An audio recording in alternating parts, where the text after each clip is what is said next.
నేను ఈ విషయాలు మెమరబుల్గా ఉండడానికి లేదా నేను కొన్ని విషయాలు సంఘానికి తెలియజేయడానికి ప్లస్ కొందరు పదే పదే ఇబ్బంది పెడుతున్నారు. ఆయన ఇబ్బంది అర్థం ఏంటంటే పాస్టర్ గారు 1000 రూపాయలు వేయండి, పాస్టర్ గారు 2000 వేయండి, పాస్టర్ గారు ఫోన్ చేసి 3000 వేయండి అంటూ సాయంత్రం చేస్తాం రేపు చేస్తామని నన్ను ఇబ్బంది పెడుతున్నారు. అందులో సంఘంలో ఉన్నవారే రెండోది బయట ఉన్న కొంతమంది కూడా. నా పరిస్థితి ఒకప్పట్లా లేదు. ఏంటి నా పరిస్థితి ఒకప్పట్లా లేదు లేదు అని చెప్పాను అనుకోండి బాధపడతారు. వేసాను అనుకోండి మళ్ళీ 2-3 నెలలు కనబడదు. దయచేసి నా పరిస్థితిని అర్థం చేసుకోండి. రోజుకు బండి రోజు తిరిగితేనే కారు 1000 రూపాయలు వస్తుంది. రోజు తిరిగితేనే ఆదివారంతో సహా. ఈరోజు బాడుకునింది అకస్మాత్తుగా నేను పోస్ట్పోన్ చేసుకున్నాను. నేను ఉండే ఉంటాను ఈరోజు ప్యాపెట్ అనంతపురం నేను పోస్ట్పోన్ చేసుకున్నాను కనుక నేను ఉన్నాను. అందుకే వీళ్ళిద్దరికి చెప్పాను, వాక్యం చెప్పాను. రోజు తిరిగితేనే బండి 1000 రూపాయలు వస్తుంది లాభము. 30 రోజులు తిరిగితే 30,000 వస్తుంది. కానీ నెలసరి నా ఖర్చు ఎంత ఒక్కసారి మీ ముందు పెడుతున్నాను. దయచేసి ఫోన్లు చేసి నాకు ఇబ్బంది పెట్టద్దండి,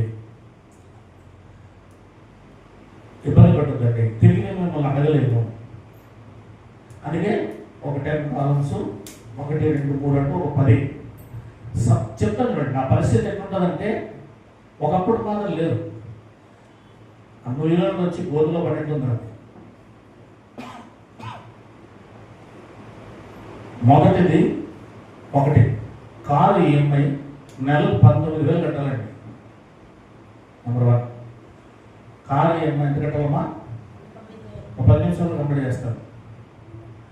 19,000 రూపాయలు కారు ఈఎంఐ ఖచ్చితంగా కట్టాలి. ఆయన దాంట్లో వేసేస్తాను. దానికి వాళ్ళే సాక్షి. నెంబర్ 2 వెస్లీ ఉన్నాడు కదా, ఇంతకుముందు మిలిటరీ అబ్బాయి. జైశాలకు బాగలేనప్పుడు ఒక 25,000 నాకు తెలియకుండానే స్టెప్లర్కి ఇచ్చి జైశాలు చూపించుకోమని ఉన్నప్పుడు ఇవ్వమని చెప్పాడు. అవి కట్టేశాడు. కట్టగానే మరలా తిరిగి సమస్య కొంచెం ఇట్లా ఉంది నాది టైట్గా అంటే 1,00,000 రూపాయలు అవసరం ఉంది అంటే కట్ చేసి 5 నిమిషాలు 1,00,000 రూపాయలు వేసాడు. ఆయన నేను వడ్డీ ఇవ్వడం లేదు, కేవలం మంత్లీ 3,000 వేస్తున్నా. ఇస్లీకి 3,000 మంత్లీ. ఒకటో తేదీ రాగానే నెలకు 3,000 వేయాలి. ఆ డబ్బులు కూడా ఖర్చు అయిపోయాయి. 1,00,000 రూపాయల దాకా అయిపోయింది తీసాలి గారి. Number 3 Stephen. ఈ మధ్య కాలంలో 55,000 రూపాయలు లోన్ తీసుకున్నాను. ఆ అబ్బాయి దాంట్లో 55,000 రూపాయలు స్టీఫెన్ గూగుల్ పేలో లోన్ తీసుకున్నాను. జస్ట్ ఒక 15 రోజులు 20 రోజుల్లో నేను అయిపోయింది. నెలకు 2,800 రూపాయలు ఒకటో తేదీ ఖచ్చితంగా ఈఎంఐ పే చేయాలి. నెలకు 2,800. నాలుగోదిగా నెహమ్యా అకౌంట్కి లేదా నెహమ్యాకు 2,800 వేయాలి. కారణం ఏంటంటే ఫ్యామిలీకి ఇంతకుముందు వాళ్ళకి సమస్య వచ్చింది కనుక అట్లాంటి సమస్య పెద్దగా ఫ్యామిలీ అందరికీ వస్తే ఇబ్బంది కదా, లక్షలు పెట్టలేదు కదా అని మార్టిన్ ఒక ఎల్ఐసి వ్యక్తితో మాట్లాడితే లైఫ్ ఏమన్నా దాన్ని హెల్త్ ఇన్సూరెన్స్ 28,000 పెట్టి చేయించారు. అప్పుడు నాతో డబ్బులు లేనందున క్రెడిట్ కార్డు ద్వారా అప్పు క్రెడిట్ తీసుకోవడం ద్వారా నెలకు 2,800 కట్ అయిపోతుంది. అది నా దగ్గర క్రెడిట్ కార్డు లేకపోవడం వల్ల నెహమ్యా క్రెడిట్ కార్డు తీసుకోవడం వల్ల నెహమ్యాకి నేను ప్రతి 1వ తేదీ 2,800 వేయాలి. నెంబర్ 2. నెంబర్ 4 కదా. నెంబర్ 5 నేను తీసుకున్న ఈ సెల్ ఈఎంఐ 24 నెలలు ఈఎంఐ కట్టాలి. 1 నెల ఈఎంఐ 1,300. అది కూడా కట్ అయిపోతుంది. 11వ తేదీ కట్ అయిపోతుంది. నెంబర్ 6 చేతి బదులు ఒకరితో కొంత సొమ్ము తీసుకున్నాను. చేతి బదులు వాళ్ళకి నెలకు 2,000 ఇవ్వాలి. నెంబర్ 7 కారు తీసుకున్నప్పుడు 6 లక్షలు తీసుకుంటే 3 లక్షలు చిన్న కారు అవ్వడం వల్ల డబ్బు వస్తే 6 లక్షలు 3 లక్షలు కట్టేసాను, 3 లక్షల రూపాయలు అప్పు ఉంది అంగడి దగ్గర, బయట అంగడి దగ్గర నాగరాజు అని ఆ ఉద్యోగం బదులు కూడా రోజు ఒక అమౌంట్ అక్కడ మనం ఏర్పాటు చేసి ఆయనకు 3 లక్షలు ఇవ్వాలి, నెలకు వచ్చి 6,000 రూపాయలు ఇంట్రెస్ట్ ఇవ్వాలి. అంగడి నాగరాజు 6,000 రూపాయలు నెలకు 23వ తేదీ కట్టాలి కష్టాను నేను, నెలలో 23వ తేదీ. ఒక్కొక్క దానికి ఒక డేట్ ఉన్నాయి ఇంట్లో, మళ్ళా 6,000 కట్టాలి. నంబర్ 8 ఈ మధ్య కాలంలో ఒక నెల క్రితం 20,000 క్రెడిట్ కార్డులో మళ్ళీ అప్పు తీసుకోవడం జరిగింది సమస్య ఉండడం వల్ల. దానికి కూడా నెలకు 2,000 ఈఎంఐలో పెట్టుకున్నాను, అది 2,000 కట్టాలి. ఇది డేటు ఖచ్చితంగా 4వ తేదీ కట్టాలి. ఇకపోతే నంబర్ 9 బోయాలు కారు అమౌంట్ కావాలంటే ఒక 80,000 రూపాయలు నాకు ఏర్పాటు చేశాడు. తను ఎల్ఐసి కడుతున్నాడు, ఎల్ఐసిలో లోన్ తీసుకోమని చెప్పాడు. సంవత్సరం వచ్చేపాటికి 12,000 కట్టాలి ఇంట్రెస్ట్, అంటే నెలకు 1,000 రూపాయలు దానికి కూడా నేను ఏర్పాటు చేసి పక్కన పెట్టాలి. 1,000 రూపాయలు 9. నంబర్ 10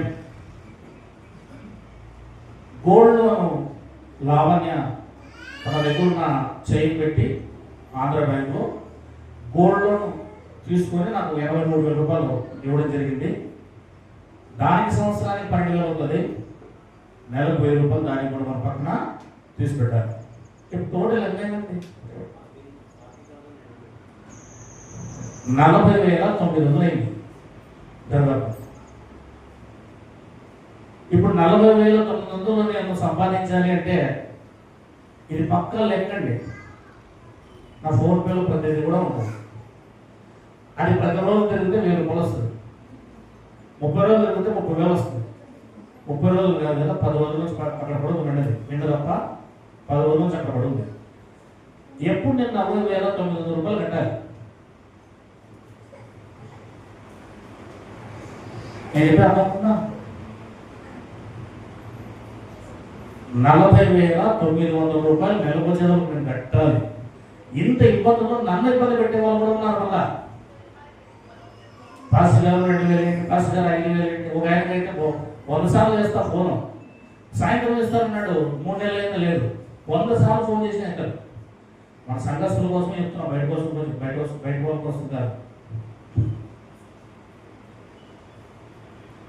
ఇంత రొటేషన్ చేసి నేను 49,000 రూపాయలు ఖచ్చితంగా కట్టకపోతే ఇది మొత్తం స్టాప్ అయిపోతుంది, కంపు అయిపోతుంది. లేకపోతే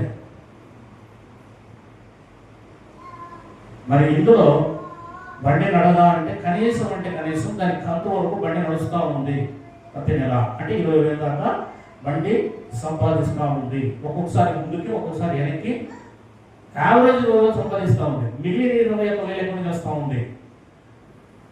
దశమ భాగాలన్నీ తీసేసేస్తాం. అది 10 మంది మాత్రమే న్యాయంగా ఇస్తున్న దశమ భాగాలు.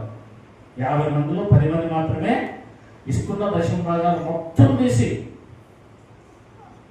ఈ మిగతాన్ని పూడుస్తున్నాం. ఇవన్నీ కారణం ఏంటంటే ఈ 40 మంది సహకరించకపోవడం వల్ల మేము సైడ్ అవ్వాల్సి వస్తూ ఉంది, సొంత పనులు చేసుకోవాల్సి వస్తూ ఉంది. మిగతా 40 మంది సహకరించకపోవడం వల్ల ఇప్పుడు గాలం ఉంది. ఆమెకు 6,000 వస్తే 300 ఇస్తుంది, 200 ఇస్తుంది, మిగతాదంతా ఆమె దొంగిలిస్తూ ఉంది. మోసే ఉన్నాడు, ఒక సంవత్సరం అంతా కూడా దశభాగాలు ఇవ్వలేదు ఆయన. ఇంకొందరు ఉన్నారు, వాళ్ళు ఏం చేస్తున్నారు, దొంగిలిస్తున్నారు. ఇప్పుడు పోయాజ్ ఉన్నాడు, 4 నెలలు అయింది, దశభాగాలు లేదు. ఇలా ఒకరికొకరు దశమ భాగాలు ఇవ్వకపోతే, వాక్యాన్ని నెరవేర్చకపోతే మేము ఏం చేయాల్సి వస్తుంది? సొంత పనులు చేసుకోవడానికి ప్రయత్నం చేయాల్సి వస్తుంది. ఇంత అప్పు ఉండడం వల్ల ఇంట్లో సమస్యలు గొడవ, డబ్బు గొడవ తప్ప మా ఇంట్లో వేరే గొడవ ఉండదు. నాకు 500 కూడా 1,000 రూపాయలు కూడా చేతికి పరిస్థితి ఇట్లా, అది లేదు మన ఇంట్లో, ఇది లేదని ఇంట్లో పరిస్థితులు. ఆఖరికి ఆమె నాకు తెలియకుండానే 1,00,000 రూపాయలు వేరే వాళ్ళని అడిగి ఆల్రెడీ ఆమె తన వ్యాపారం పెట్టుకోవడానికి, పచ్చల వ్యాపారం, 3 ఏళ్ళ వ్యాపారం పెట్టుకోవడానికి ఆమె సిద్ధమైంది. అంటే సమస్య అనేది ఎంత దూరం వెళ్ళడానికి కారణం అంటే విశ్వాసం లేదు. నాకేం పని చేసుకునేది బతకడానికి న్యాయంగా మీరు అంతా ఇస్తే నేను నా పక్కన పడేస్తాను, గరంబారేస్తాను, ఎక్కడికి పోవాల్సిన అవసరం లేదు. నేను బైబిల్ అంటుంది ఒక విశ్వాసి ఒక సేవకుడు కుటుంబాన్ని పోషించలేకపోతే ఇంకెందుకు? ఇప్పుడు యోసేపు వాళ్ళ అమ్మగారు ఉన్నారు, ఏ రోజు కూడా వాళ్ళు దశంభాగం ఇవ్వకుండా ఉండలేదు. ఆమె ఆరోగ్యం ఎట్లున్నా, ఆమె టాబ్లెట్స్ ఎంతున్నా 4,000 వస్తే 4,000 ఖచ్చితంగా తీసుకుని వచ్చి ఇస్తారు, లేదా యోసేపు అని ఇస్తారు. వాళ్ళు ఆసనా సిస్టర్ ఉంది, వాళ్ళ పరిస్థితులు ఎట్లున్నా తింటారో లేదో తెలియదు. ఆమెకు 6,000 వస్తే 6,000 తీసుకొని 600 తీసుకొని ఇంకా ఎక్స్ట్రాగా ఆమె ఏమైనా పని చేస్తే అది కూడా తీసుకొని వచ్చి ఖచ్చితంగా ఇస్తుంది. ఏ రోజు దశంభాగాలు దొంగలించిన వీళ్ళు లేదు. ఒక రాహేలమ్మ అయితేనేమి, ఒక సల్లాపురం రాహేలమ్మ అయితేనేమి, ఒక ఎలిజబెత్ అమ్మ అయితేనేమి, ఒక సరోజమ్మ అయితేనేమి, ఏ రోజు ఈ నేను చెప్పిన 6-7 ఉన్నారు కదా, దొంగలించిందే లేదు. న్యాయంగా ధర్మంగా వాళ్ళ పరిస్థితులు అలా ఉన్నా సరే ఇచ్చినారు. నేను ప్రతిదీ రాసుకుంటారు. బైబిల్లో నెహెమ్యా గ్రంథంలో మాట రాయబడింది. Please open the book. 13వ అధ్యాయము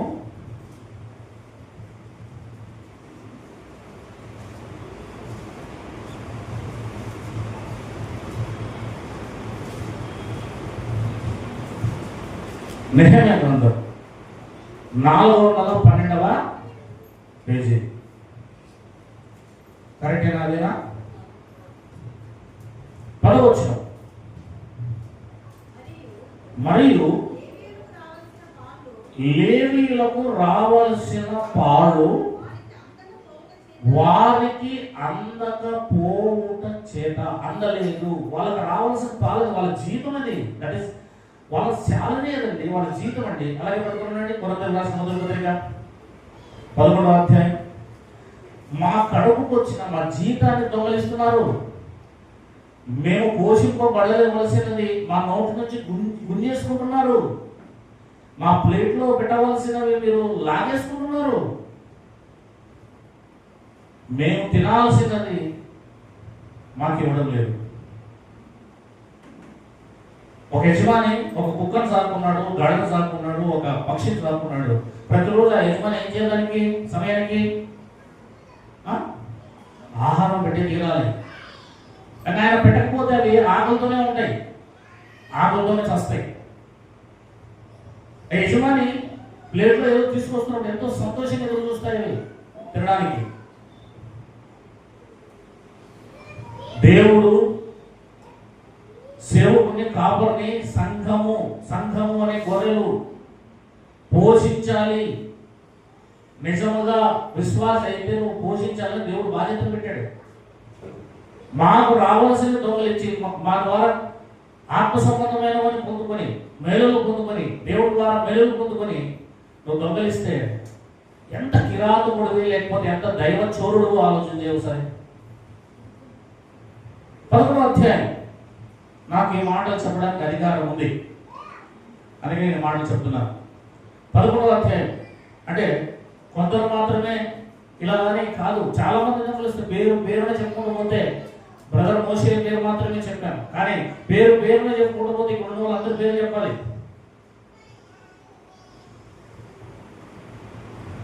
11వ అధ్యాయము 2వ కొరింథీయులకు రాసిన పత్రిక 8వ వచనం చదవండి. 165వ పేజీ 165. పౌలు అంటున్నాడు కొరింథీయులతో, మీకు పరిచర్య చేయుటకై నేను ఇతర సంఘముల వలన జీతం పుచ్చుకొని అన్నాడు. అంటే ఇతర సంఘాలు వీళ్ళకి ఏమిస్తున్నాయి? జీతం ఇస్తున్నాయి. సంఘం జీతం ఇవ్వాలి. This is the New Testament, not Old Testament. పౌలు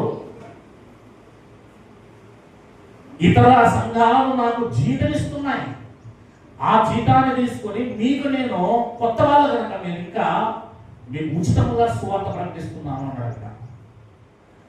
అవన్నీ డెవలప్ అయ్యి ఆల్రెడీ తెస్సలోనికలో ఉన్న సంఘం కావచ్చు, గలతీలో ఉన్న సంఘం కావచ్చు, అవన్నీ డెవలప్ అయిన సంఘాలు. ఆ సంఘాలు నాకు జీతమిస్తుంటే ఆ తీసుకొని మీకు నేను ప్రస్తుతానికి ఉచితంగా ప్రకటిస్తున్నాను, కానీ మీరు ఇంకా ఎదగలేదు ఎందుకు అని అంటున్నాడు వాళ్ళని. జీవితం అది. నాకేం మీరేమి దానం ఇవ్వడం లేదు. జీతం నా కష్టాల జీతం. రుణం, మీరు నాకు రుణం అంటున్నారు, అప్పు ఉంటారు మీకు. నాకు ఇవ్వకపోతే, సంఘానికి సేవకుడికి ఇవ్వకపోతే మీరు అప్పు ఉన్నట్లే. అప్పు దొంగలించిందంతా అది నాకు ఇవ్వాల్సిన అప్పది. మేము ఎవరికి అప్పు లేవండి, నువ్వు దొంగలించిన దశమ భాగములో అది అర్థమైన పూర్తి అయినా, అది 1 రూపాయి అయినా సరే నాకు మీరు రుణపడి ఉన్నారు, నాకు అచ్చి ఉన్నారు, మీరు ఇవ్వాలి. అప్పు ఇవ్వాలి. సరే, అప్పు ఇవ్వవలసి ఉంది. జాగ్రత్త సోదరా, తెలుసుకోండి. ముందు ఎదగడం నేర్చుకోండి. ఇదే భౌతికంగా మనము ఎప్పుడైతే సరిగ్గా అర్థం చేసుకుంటామో బైబిల్, అప్పుడే ఆశీర్వాదాలు, కానీ మన ఆత్మీయ స్థితి కానీ మనం ముందుకు పోతుంది. నెహెమ్యా గ్రంథానికి పోతాం మళ్ళీ ఒకసారి 10వ వచనం. మరియు లేవీయులకు రావలసిన పాళ్ళు వారికి అందకపోవుట చేత సేవ చేయు లేవీయులను గాయకులను తమ పొలములకు పారిపోయిరని తెలుసుకుని. చూసారా, పొలాలకు పారిపోయారు. ఎందుకు పొలాలకు పారిపోవాల్సి వస్తుంది? ఎందుకు ఇప్పుడు పాస్టర్ పచ్చలు పెట్టుకోవాల్సి వస్తుంది? ఎందుకు నేను మళ్ళా తిరిగి నా పని పోవాల్సి వస్తుంది? సమృద్ధిగా సంఘము సహకరించకపోవడం వల్ల. నేను మళ్ళీ ఇవన్నీ వదిలేసి నేను పోలేనా? మా వాళ్ళు వాళ్ళే ఈరోజు మోషేని 1,50,000 పెట్టి సంవత్సరానికి పలానా కాలేజీలో చదివిస్తున్నారు. మరి నా కుమారుడు, నా పిల్లల్ని చదివించలేకపోతున్నానే. నా బిడ్డలు నేను చదివించుకోవాలని నాకు కదా. మీకోసం నేను సేవ, దేవుడు పిలిస్తే నేను వచ్చాను.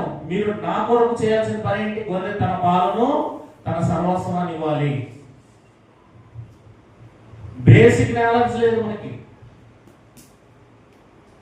ఈరోజు మా పాపం నేను చదివించలేక ఇంత పరిస్థితిని బట్టి ఎస్సీ హాస్టల్లో అనంతపురంలో జాయిన్ చేసి వచ్చాను.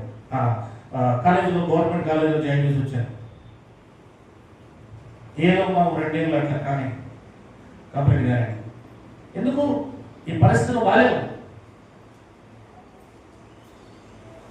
అందుకే లేవీయులు, గాయకులు, దేవుని సేవ చేసే పాస్టర్స్ అంతా ఏమైపోయారంటే, అక్కడ ఉన్న ఆ ఇశ్రాయేలు అనేబడేవారు దేవునికి ఇవ్వవలసినవి ఇవ్వక మానేసిరి కనుక దేవుని సేవ ఆగిపోయింది. ఇలాంటి నామకార్థ విశ్వాసం ఉండడం వల్ల, దొంగలించే విశ్వాసం, దేవుని సేవ ముందుకు వెళ్ళిపోద్ది. దేవుని సేవ ముందుకు ఎట్లా పోద్ది? 11వ వచనం. నేను అధిపతులతో పోరాడి. ఎవరు? నెహెమ్యా గారు. ఏంటిది? గాయకులు ఎక్కడున్నారు? సేవకులు ఎక్కడున్నారు? ఎవరు లేరా ఇక్కడ? నేను పోరాడి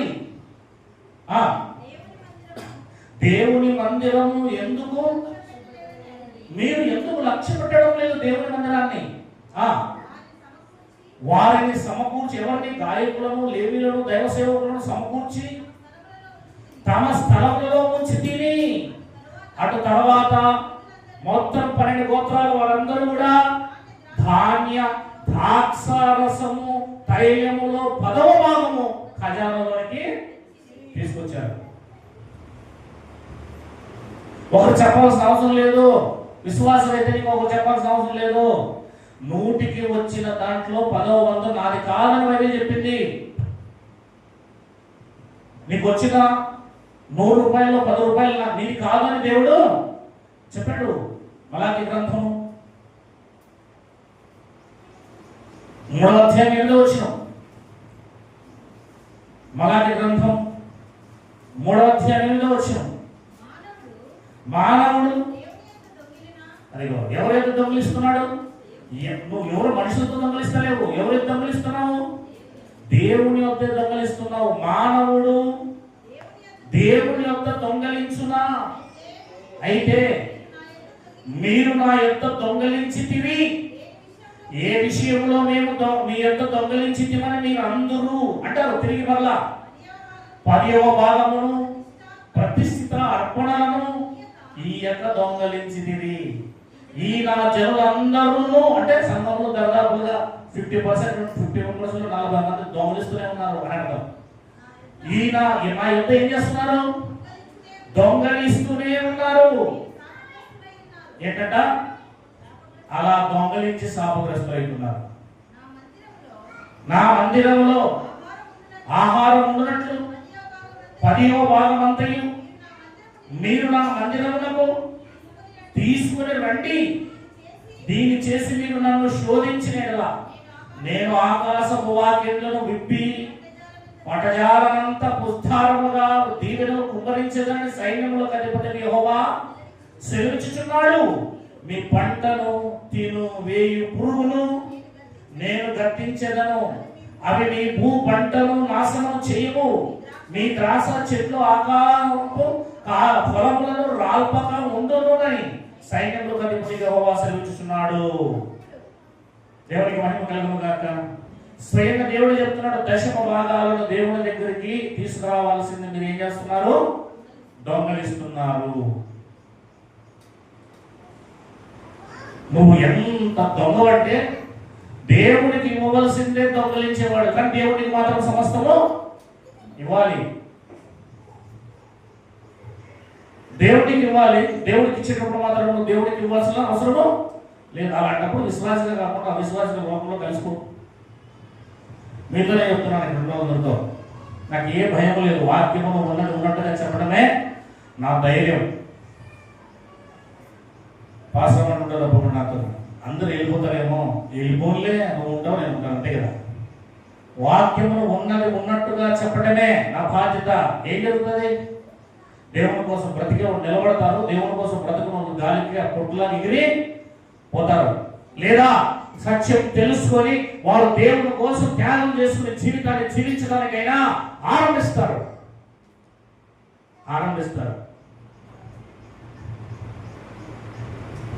ఖచ్చితంగా ఉన్నది ఉన్నట్టు ఇక్కడ నిలబడి చెప్పాల్సిన బాధ్యత ప్రతి ఒక్కరికి ఉంది. ఎవరు ఇక్కడికి వచ్చి నిలబడిన తర్వాత ఏ మాత్రం కూడా సంకోచించకుండా మొహమాటం లేకుండా మాట్లాడేసేయాలి దేవుని వాక్యాన్ని. అదే మన బాధ్యత. దేవుడు మనకు అర్పించేది ఫుల్పిట్ నుంచి దేవుని వాక్యం ఉన్నట్టుగా రావాలి. ఆ తర్వాత వాళ్ళ డిసైడ్మెంట్ ఇవ్వమని ఇక్కడ ప్రెషర్ పెట్టడము ఉండదు. ఇప్పుడు 18 మంది ఇచ్చారు, 50 మందిలో 18 మంది ఇచ్చారు. ఏంటి? డిసెంబర్ కానుకలు. ఈ నెల ఆఖరని చెప్పారు. ఈ రోజు వరకు ఎవరు తేలేదు. నేనేం అడగను. మీరు దేవుని సేవకుని యొక్క కుటుంబాన్ని ప్రేమిస్తున్నారంటే ఆటోమేటిక్ ఇచ్చేస్తారు. ఇంత డిలే చేయరు. ప్రేమించట్లేదని అర్థమవుతుందే తెచ్చిచ్చేస్తారు. చెప్పాల్సిన అవసరం లేదు. కనుక నేను ప్రెషర్ పెట్టను. బైబిల్ అంటుంది, సామెతల గ్రంథం 3వ అధ్యాయము 9వ వచనం, నీ రాబడి అంతటిలో ప్రథమ ఫలమును నీ ఆస్తిలో భాగమును ఇచ్చి యెహోవాను ఘనపరచుము. అప్పుడు నీ కొట్లలో ధాన్యము సమృద్ధిగా ఉంటుంది. నీ గానుములలో నుండి రొట్టె ద్రాక్షరసము పైకి పొరిలి, అంతే. పొరిలి పారాలనుకుంటున్నావా? ఇచ్చవులే. నీ మొదటి జీతము, నీ మొదటి పెన్షను, నీ మొదటి వచ్చిన ఆదాయము, నీ ఫలము వచ్చిన మొదటిది ప్రథమ ఫలము అంటే మొత్తం టోటల్గా దేవుడికి ఇచ్చేస్తావు. దాన్ని కూడా నేను ప్రెజర్ పెట్టను. చెప్పడం మాత్రమే బాధ్యత. ప్రేరేపించబడి మీ హృదయాలు మారి మీరు దేవుని కోసం బ్రతికి, అదిగో మా గానుగులు పొరలి పారాలి, మేము సమృద్ధిగా ఉండాలి అని మీరు ఎప్పటికీ అనుకుంటారో ఆటోమేటిక్గా వాక్యం అంటే దేవుడు. ఆది యొక్క వాక్యం ఉండేను, వాక్యం దేవుడి వద్ద ఉండేను, ఆ వాక్యము దేవుడే ఉండేను. ఏ వాక్యం అయితే మీరు చదువుతున్నారో ఆ వాక్యం దేవుడు. ఆ మాటను మీరు నమ్మే తీరాలి. నమ్మినప్పుడే నువ్వు విశ్వాసవి. దాని ప్రకారం చేస్తే ఆటోమేటిక్ చెప్పాడు, ఇలా చేస్తే ఏంటండి? పొర్లి పారుతాయి.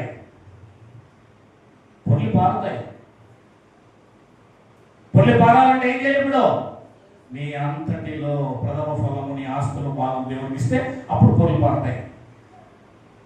ఇది వాక్యం. నా ఇంట్లోంచి నేను ఈరోజు రాసుకోరాలేదు, మంచి మీద కూర్చొని, లేకపోతే రాత్రి వచ్చి ఈ బైబిల్లో ఉన్న ఈ వాక్యాల్ని నేను మీ దొంగగా వచ్చి మీ ఇంట్లో మీ బైబిల్లో ముద్రించి రాలేదు. నేను దేవుడు జగత్తు పునాదులు వేయబడ మునుపై తన హృదయంలో తలంచింది 42 మంది ప్రవక్తల ద్వారా గ్రంథములు వ్రాయించి మన జీవితాల్లో ఫలించాలంటే, మనం అభివృద్ధి చెందాలంటే, భౌతికంగా ఆత్మీయంగా ఏమేం కావాలో ముందుగానే ప్రవక్తల ద్వారా తన ఉద్దేశాన్ని రాయించాడు. నువ్వు ఇలా చేస్తే ఇలా ఉంటావు, ఇలా చేయకపోతే అలా ఉండవు అని చెప్పేసి ముందే రాయించాడు.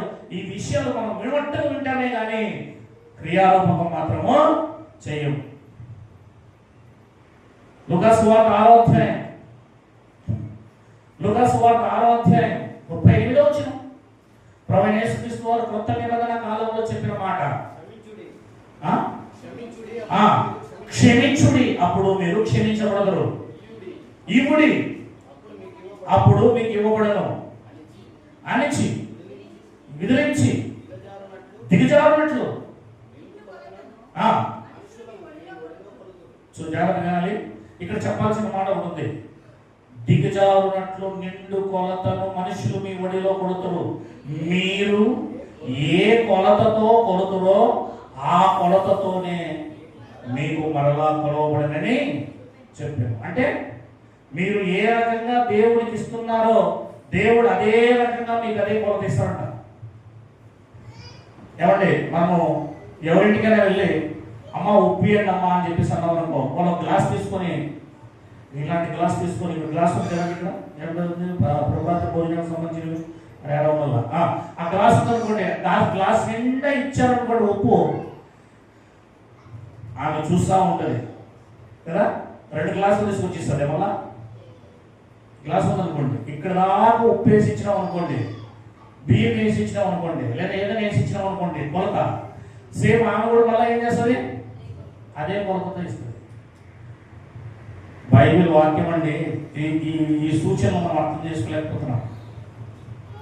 నువ్వు ఏ కొలతతో ఇస్తావో దేవుడు కూడా అదే కొలతతో నీకు ఇస్తాడు. కొరింథీయులకు రాసిన 2వ పత్రిక 9వ అధ్యాయం. కొరింథీయులకు రాసిన 2వ పత్రిక 9వ అధ్యాయం 5వ వచనం, 164వ పేజీ.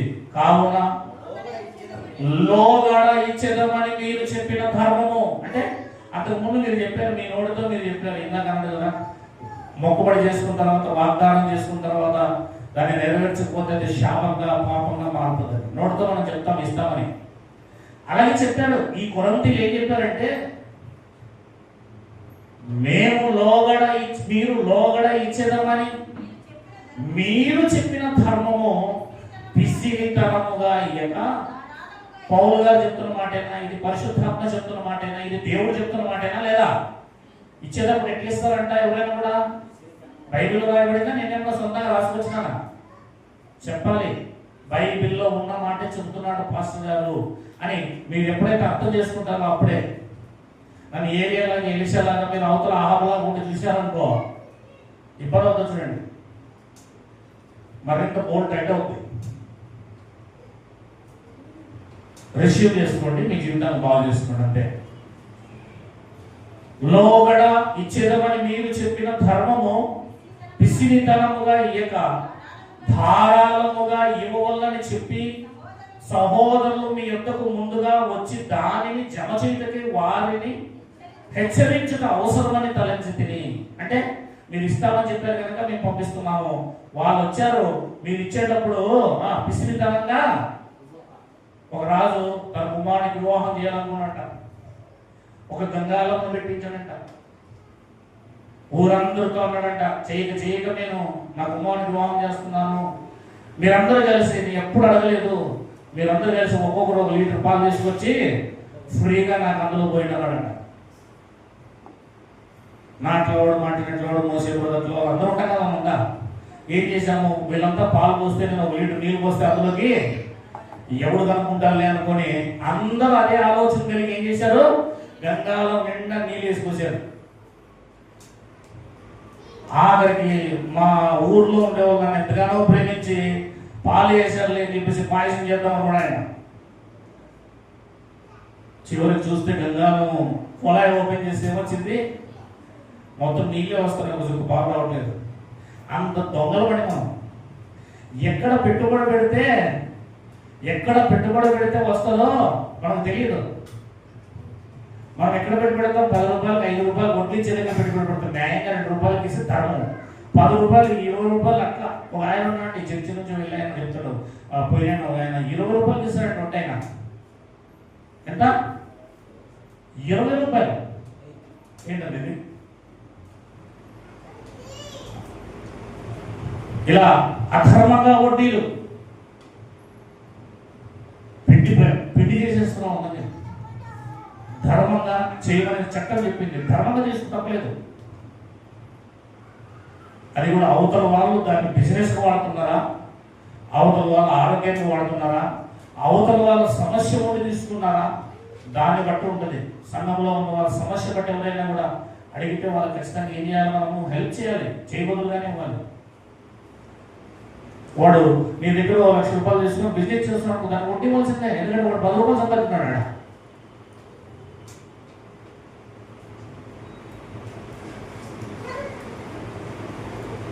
దయచేసి ఆలోచించేయండి. నువ్వు ఎట్టి కొలతతో కొలుస్తావో అట్టే కొలతతోనే దేవుడు కూడా కొలుస్తాడు. నీ హృదయంలో ఏ పిసినారితనం ఉందో దేవుడు తెలియదేంటి? నువ్వు ఎలాంటి హృదయంతో ఇస్తావు తెలియదా దేవుడికి? సామెతలు ఒకసారి చూద్దాం. దేవుడు తెలియదా నీ హృదయం?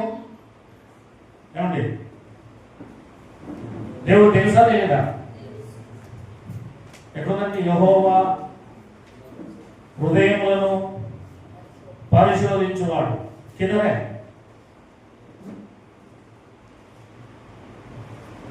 మీరు వాక్యాన్ని పరిశోధించండి.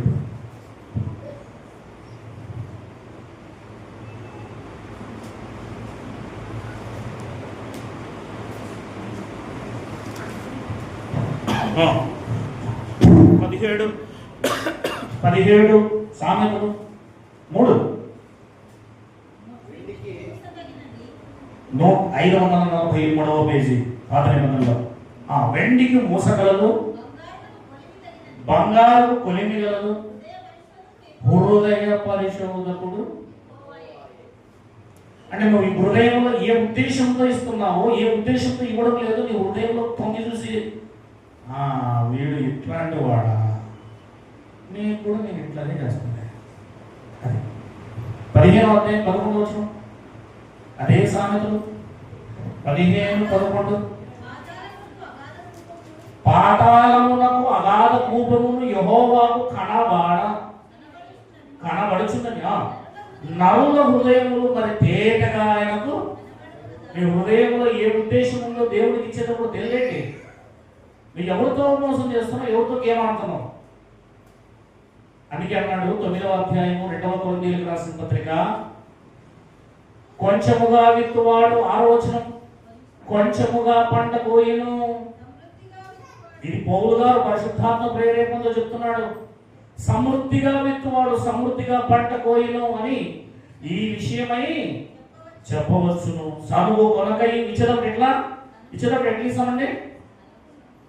సనుక్కొని మళ్ళీ ఇస్తారు. ఏం అవసరం ఆ సనుక్కొని ఇచ్చేది? నువ్వు సరిగా ఉంటే దేవుడు కూడా ఏం చేస్తాడు? ఇప్పుడు ఆయన ఇచ్చేటప్పుడు కూడా సనుకుతాడు.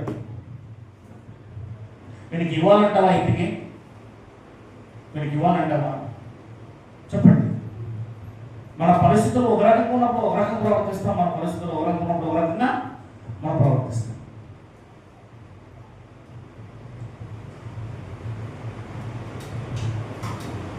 బలవంతముగా కాకయు, ఇంకేంటంటే బలవంతంగా కాక ఇచ్చినప్పుడు బలవంతంగా అట్లా పోయి చెయ్యి చూసేది లేదు. నువ్వు హృదయపూర్వకంగా ఇది దేవుందని దేవుడికి ఇచ్చేసేయాలంటే. దేవుడికి ఇచ్చేటప్పుడు ఎలా ఉండాలి? వెనక్కి ముందుకు చెయ్యి వెదలకూడదు. నువ్వు అట్లాంటి స్వభావం అనుకో, దేవుడు వెనక్కి ముందు చేయి చూస్తాడు. నువ్వు ధారాలని దేవుడిది, ఇది దేవుడికి ఇచ్చేయాలి, ఇచ్చేయి. దేవుడిది తిరిగి పొర్లి పారేటట్టుగా చేస్తారని దేవుడు వాగ్దానం చేశాడు. వాగ్దానం నమ్మువాడే విశ్వాసి. నమ్ము. తప్పనిసరిగా సాయం చేస్తున్నావు. ఎవరికి చేస్తున్నావు? దేవుడు చేస్తున్నావు. ఆ తప్పనిసరిగా దేవుడు మాట వింటున్నావు. తప్పనిసరిగా మనుషుల మాట వింటే మనుషులు చేస్తారో చేయరో తెలియదు. అదిగోండి నేను ₹1,00,00,000 ఇస్తున్నాను పార్టీ ఫండ్, ఒకవేళ ఎమ్మెల్యేకో లేకపోతే ఎవరికి ఇచ్చినాం అనుకో, వాడు తిరిగి నీకు చేస్తారో లేదో తెలియదు, గ్యారెంటీ లేదు ఇక్కడ. అదే దేవుని కోసం పెట్టిన ప్రతి రూపాయి కూడా 100 అంతలుగా నీకు తిరిగి వస్తుందని వాక్యం సెలవిస్తుంది. ఎక్కడికి పోవాలి? నువ్వు దొంగలిస్తున్నావు. ఈరోజు గాలం గారికి 6,000 వస్తుంది, పక్క రాష్ట్రం పోతే 2,000 రాదు, ఇంకా 4,000 ఎక్కువ వస్తుంది. అందులో 300 రూపాయలు దొంగలిస్తే ఎట్లా? నేను గాలమ్మ కోసం పేరు చెప్తున్నానంటే మిగతా వాళ్ళు కూడా ఉన్నారని అందరు పేరు చెప్పలేని కాదు, అందరు పేర్లు చెప్పలేని కాదు. ఆ పేరు చెప్పడం మిగతా వాళ్ళ పేరు కూడా పలకబడాలి. ఏ రకంగా దొంగలు ఇచ్చి ప్రతి ఒక్కరు కూడా దొంగలు. మీరు దేవుడి చేతిలో నుంచి దొంగలిస్తున్న దొంగలు మీరు దొంగలించకండి, తప్పది. కంటిన్యూ అవుదాం. ఎట్లంటమ్మా? సనుగు కొనకయు బలవంతంగా గాకయు ప్రతి వాడును తన హృదయములో నిశ్చయించుకున్న ప్రకారము దేవుడు ఉత్సాహముగా ఇచ్చువారిని. అది నువ్వు ఇచ్చేటప్పుడు ఉత్సాహంగా ఇచ్చినావనుకో నేను ప్రేమిస్తాడు దేవుడు. అబ్బా ఇందులో 2,000 వస్తే 20,000 2,000 రూపాయలు ఇవ్వాలా, ₹1,00,000 వస్తే ₹1,00,000 10,000 ఇవ్వాలా. ఆ ఇచ్చేటప్పుడు ఫోన్పే కానీ లేకపోతే ఇచ్చేటప్పుడు డబ్బు కానీ జీవితంలో పెట్టేటప్పుడు బయటకు పెట్టి చూసి 2 సార్లు మళ్ళీ దండ పెట్టి మళ్ళీ 2 సార్లు చూసి అయ్యో దూరంగా ఎక్కడో అమెరికా పోతున్నట్టు తన కుమారుడు ఫీల్ అవుతున్నాడు. అది దేవుడు అంతే. దేవుడికి ఇచ్చేటప్పుడు వెనక ముందు చూడద్దు. నీ ఉద్దేశం, నీ ఆలోచన, నీ హృదయం దేవుడు సమస్తమును చూస్తున్నాడు. నువ్వు ఇచ్చేసావు కానీ హృదయంలో ఏదైనా ఇంకా సంకోచితం కలిగి ఉన్నావంటే దానివల్ల నువ్వు నిజంగా డబ్బును ప్రేమిస్తున్నావు దేవుణ్ణి. మరియు అన్నిటి యందు ఎల్లప్పుడూ మీలో మీరు సర్వ సమృద్ధి గలవారై ఉత్తమమైన ప్రతి కార్యము చేతులు దేవుడు మీ ఎడల సమస్త విధములైన కృపను విస్తరింపజేయగలడు. ఇందు విషయమై అతడు వెదజల్లి దరిద్రులకు ఇచ్చెను, అతని నీతి నిరంతరము యేసుక్రీస్తు ఎలా ఇచ్చారట? వెదజల్లి ఇచ్చారట అని వ్రాయబడి ఉన్నది. దేవునికి మహిమ కలుగును గాక. అర్థమవుతుందా? గలతీ 6:6 రాయబడి ఉంటుంది. సమయం లేదు నాకు. నువ్వు ఏమి విత్తేదావో అదే 38 వచ్చిన చదివారు మీరు 6వ దేవుడు కష్టపడుతున్నారు. ఏ కొలతతో కొలుస్తావో ఆ కొలతతోనే దేవుడు నిన్ను కొలుస్తాడు. నువ్వు ఎవరితోనో దొంగలించి దేవుడితో మాత్రమో దొంగలించదు. నీ ఆశీర్వాదాన్ని నువ్వేమవుతావు? అడ్డుపడ్డగా మారుతావు.